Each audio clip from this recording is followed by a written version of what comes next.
E nesta casa não só foram muitos,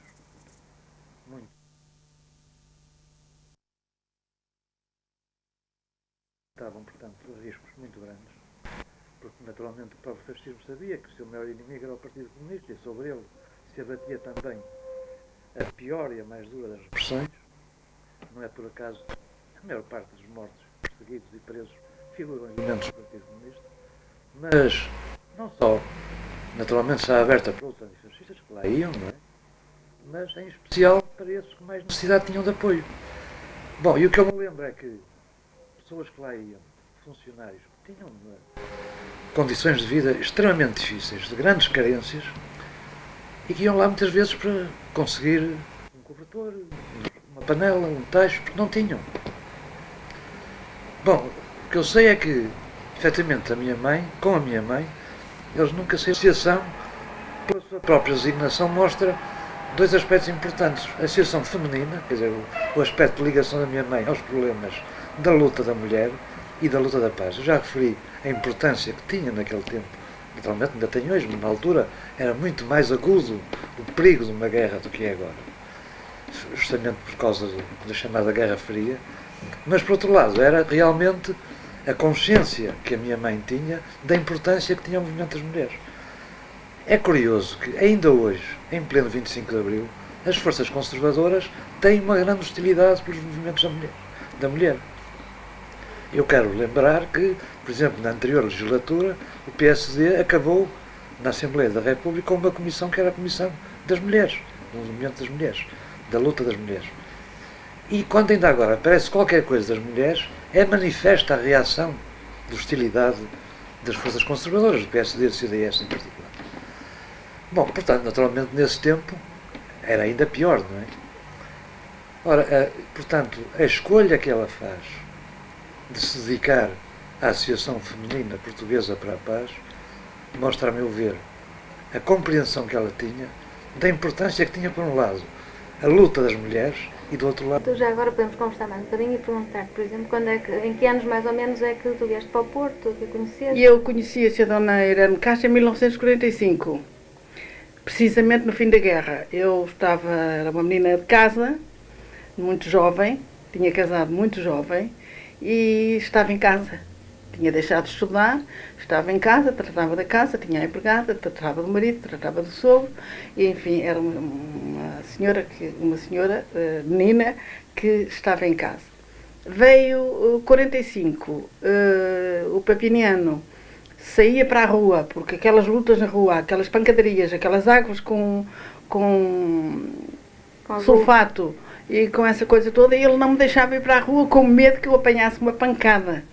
Um dia ele apareceu-me cheio de sangue e, portanto, ele não queria que eu saísse de casa. Um dia houve uma noite um comício numa associação, que eu não me recordo agora o nome. O Papiniano saiu, como sempre, por meio da luta, para a rua, e o meu sogro pegou-me na mãozinha e disse: anda cá comigo. E levou-me a esse comício, onde eu conhecia-se a Dona Irene Castro. Encontrei lá na Nazaré Patacão, que foi minha colega de liceu, abraçámos-nos, ficámos comovidíssimas, claro, e a partir daí, a Dona Irene de Castro, para mim, foi um exemplo. Realmente, quer dizer, ou ela tenha simpatizado comigo e viu que eu teria uma possibilidade de ajudar na luta que era necessário travar. A partir daí, realmente, comecei a encontrar-me com ela, com outras pessoas, em reuniões,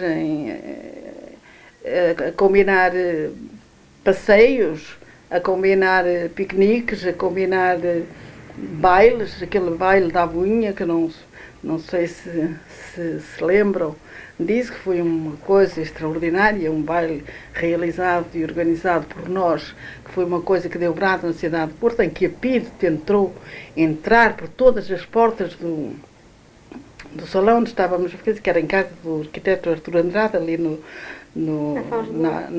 Foz do Douro, de maneira que aí foi realmente um baile que deu brado, foi realizado por todos nós, e ela sempre na luta e na ajuda, incrementando realmente todas aquelas iniciativas que nós tínhamos e tivemos nessa altura com muitos resultados. Assim como, por exemplo, quando se fazia um comício de 5 de outubro, ou 31 de janeiro, que era preciso fazer representar a mulher nesses comícios, representando a Associação Feminina Portuguesa para a Paz, nós mandávamos sempre uma mulher fazer um discurso em nome da Associação Feminina Portuguesa para a Paz. Alguns deles deram muita celeuma, um deles foi aquele de onde saiu o abaixo-assinado para a libertação dos presos políticos, em que foi pedido ao coronel Hélder Ribeiro que assinasse, fosse o primeiro signatário desse abaixo-assinado, e que aquilo deu uma barulheira desgraçada, porque aquilo era obra dos comunistas, aquilo era obra de não sei de quem, não sei de quem, e eu, pobre de mim, pobre de mim, fui eu que fui ler o discurso, não é? Que ainda não sabia o que era realmente o Partido Comunista. Fiquei muito admirada por me estarem a acusar de uma coisa que, na verdade, não era. Porque não era. A Associação Feminina Portuguesa para a Paz, toda a gente sabe que não era um órgão do Partido Comunista.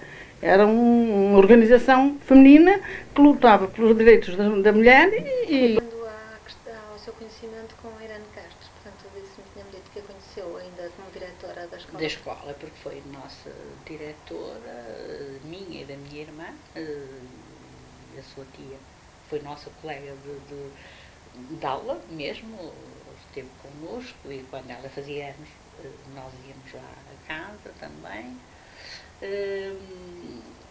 Ela não era a minha professora, era só a nossa diretora, do contrário, não foi, mas era uma mulher extraordinária naquela altura. Como criança nós tínhamos por ela bastante admiração, porque ela era uma pessoa que cativava, era cativante, não é? Eu lembro-me disso. Depois, portanto, há uns anos que não há contacto, visto que depois, enfim, fui para o ensino secundário, para Oliveira Martins, e mais tarde, então, começa o contacto com a sua avó no Movimento da Paz, e de facto, porque pertencíamos ao mundo juvenil, nós, muito jovens, o Hernani, enfim, digamos o pintor, me esquece agora Não era o Pimentel? Não, era o que foi casado com uma prima da Maria Armanda, o nosso pintor, caramba, que é tão conhecido, o homem magrinho de barbinhas. Estou também, o Pomar. O Júlio Pomar. Enfim, eu sei lá, tanta gente naquela altura, outros que hoje estão em posições um bocado diferentes. Muito diferentes, não é? Portanto, e depois aí então eu tive sempre contacto com a sua avó, sempre que havia qualquer coisa, sempre que havia reuniões, sempre que, enfim, também uma maneira às vezes de se reunir era fazer um chá, não é? Às vezes para se falar em outros assuntos mais sérios, para se ter trabalhos mais sérios, era às vezes um chá na cooperativa do povo portuense, era aí que nós nos reuníamos então, bastante. Então foi sede da Associação Feminina Portuguesa para a Paz. E depois fizemos, enfim, na sala holandesa do Palácio de Cristal, e esse foi muito grande, foi para a minha vida. Nessa altura disse-me que era muito jovem, não é? Muito jovem. Eu suponho que na altura que fizemos esse baile na sala holandesa do Palácio de Cristal, eu estava entre os 16 e 17 anos. Lembro-me perfeitamente, precisamente por um caso de um rapaz das Belas Artes, e eu estava precisamente na mesa com a sua avó.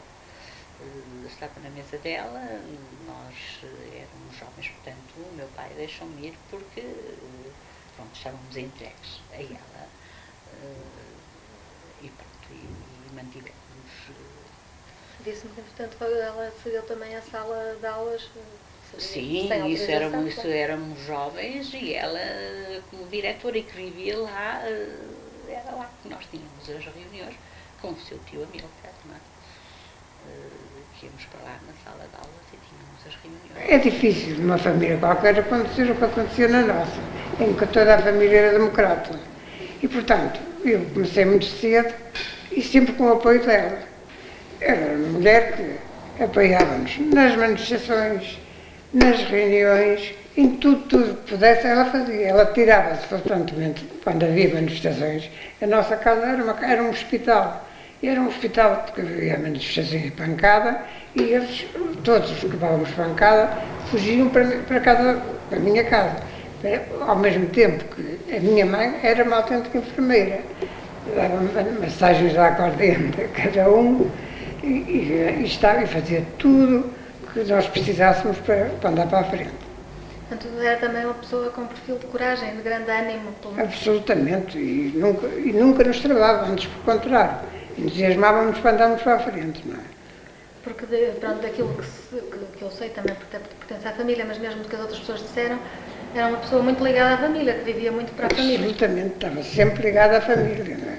Portanto, podia parecer contraditório uma pessoa tão ligada e gostava tanto da família, empurrá-las para uma luta que era difícil.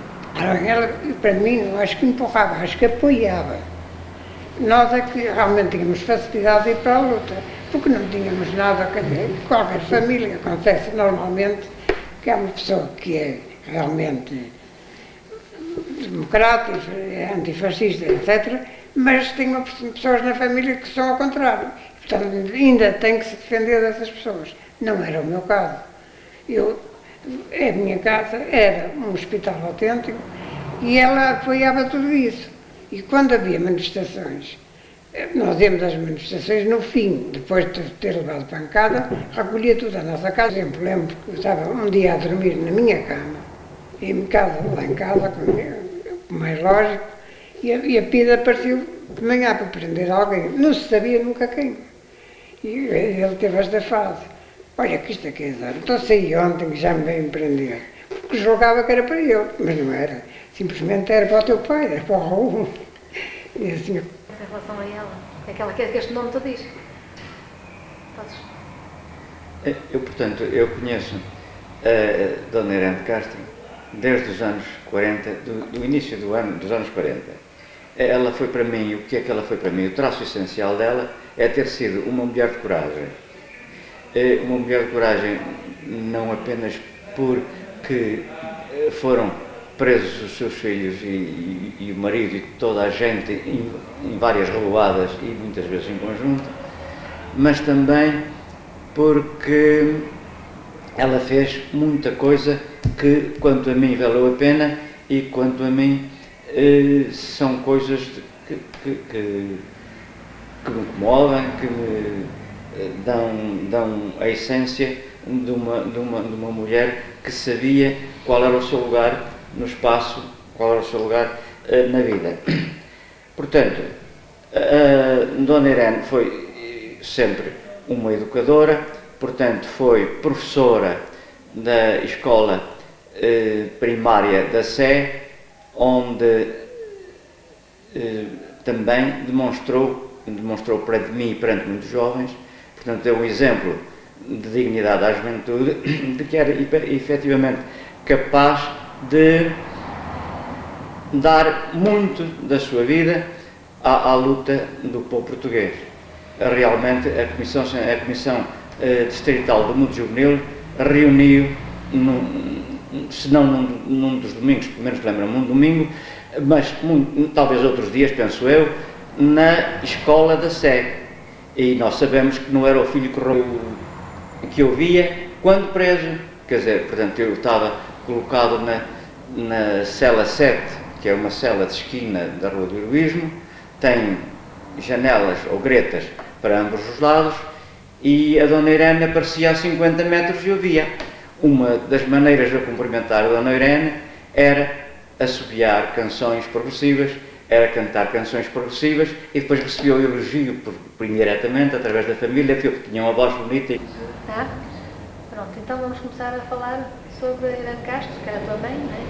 E sobre aquilo que tu entendas dizer, aquilo que te marcou mais na personalidade dela, ou que achas que é importante para que as pessoas saibam. Quer dizer, marcou-me muito na personalidade dela, a solidariedade que ela tinha para com toda a gente, a força que procurava dar às pessoas e que dava, que transmitia, mesmo a mim. Que ela se consegue aguentar isto sem te emocionar demais. E lembro-me, apesar de nessa altura ainda ser mais novita, claro, era novinha, mas lembro-me principalmente na altura do mundo juvenil, apareciam muitas jovens e que precisavam de apoio e que eram recebidas na nossa casa e que ficavam até lá, comiam, etc. E, enfim, muita ajuda que ela realmente deu e muito ânimo que também transmitiu a muita gente. Além disso, conseguia, a par da personalidade dela, de mulher que acompanhou sempre muito o meu pai, que também era uma pessoa perseguida pela PIDE, teve uma série de prisões, etc. O ânimo que ela sempre manteve, tudo o que ela aguentou, porque ele também foi posto com residência fixa, etc.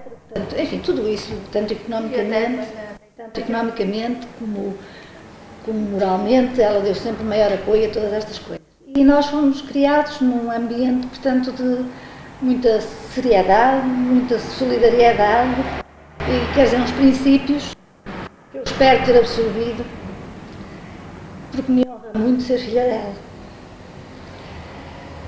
A par disso, ela conseguia uma união na família, que é fora de lugar, conseguia, até tinha uma paixão, claro, como é natural, pelos netos, pelos filhos, preocupava-se com todos, igualmente, tinha uma amizade muito grande pelos filhos, apoiava-os em tudo que era necessário, nós sabíamos sempre que tínhamos ali um apoio para qualquer necessidade. E também tinha, a par disso, era uma pessoa que também gostava de fazer rendinhas, fazia bolsas para os filhos e para os netos, e, enfim, deixou muita coisa, panos, etc., que ela fazia, gostava de fazer, que se entretinha. E, pronto, para já, quer dizer...